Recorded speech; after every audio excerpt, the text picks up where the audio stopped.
orang yang dibesarkan oleh demokrasi, dari orang yang nothing menjadi something, menjadi presiden, itu kan Pak Jokowi.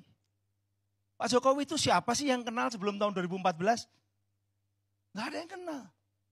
Tapi dia kemudian, atau katakanlah sebelum tahun 2014 ya, sebelum dia jadi wali kota, mungkin sangat sedikit orang kenal Pak Jokowi, tapi kemudian jadi wali kota, itu kan karena demokrasi, karena hasil reformasi.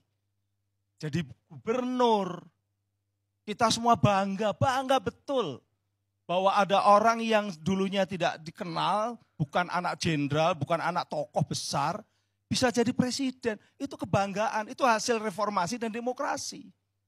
Tapi kemudian dia dinilai oleh banyak orang sekarang dengan kasus Mahkamah Konstitusi itu mencederai demokrasi. Dia mendahulukan anaknya sehingga lalu menghilangkan yang namanya meritokrasi. Coba, berapa ketua partai politik yang sudah berapa tahun ketua partai politik itu pada ingin jadi capres atau cawapres. Tiba-tiba hilang kesempatan. Termasuk surveinya Bang Kodari. Sebentar, ini belum selesai. Artinya orang-orang yang sebenarnya meniti karir begitu lama, itu dikalahkan karena anak Jokowi. Itu yang kemudian menjadi persoalan moralitas gitu loh. Nah, tetapi survei-survei, tadi survei juga menjadi tool of political engineering. Terutama kalau pelaku surveinya itu tim sukses, konsultan.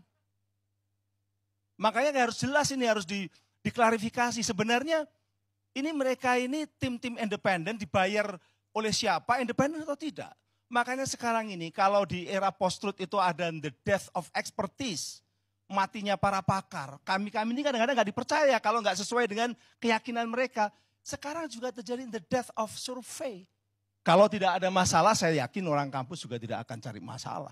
Tidak akan menyampaikan seperti itu. Jadi tolong kampus ini jangan direspon secara mixed signal ya.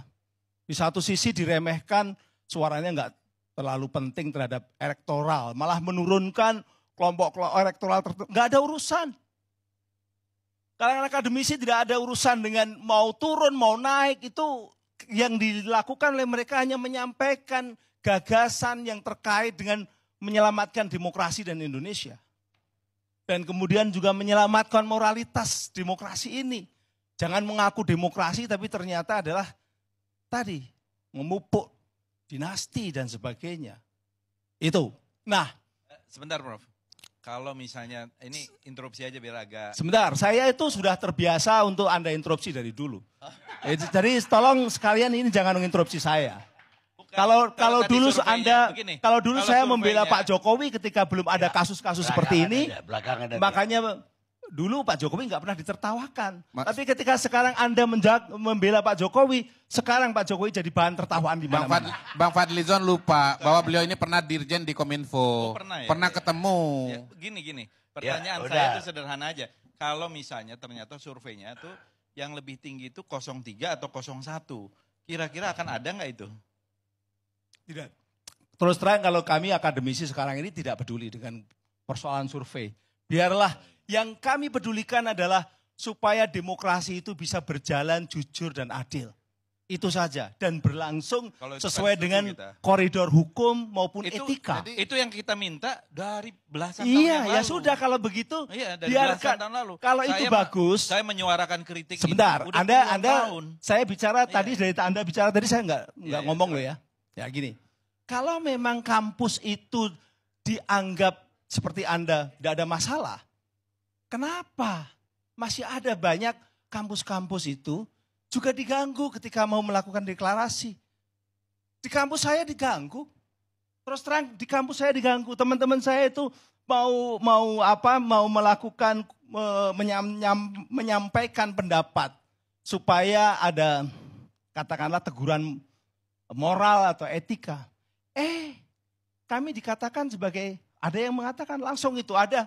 Dan itu junior saya mengatakan kami partisan, itu ada yang partisan, menuduh partisan. Belum seperti itu, belum selesai, tiba-tiba ada kelompok lain muncul yang diperbolehkan juga. Ternyata caleg dari Gerindra di kampus kami itu. Benar.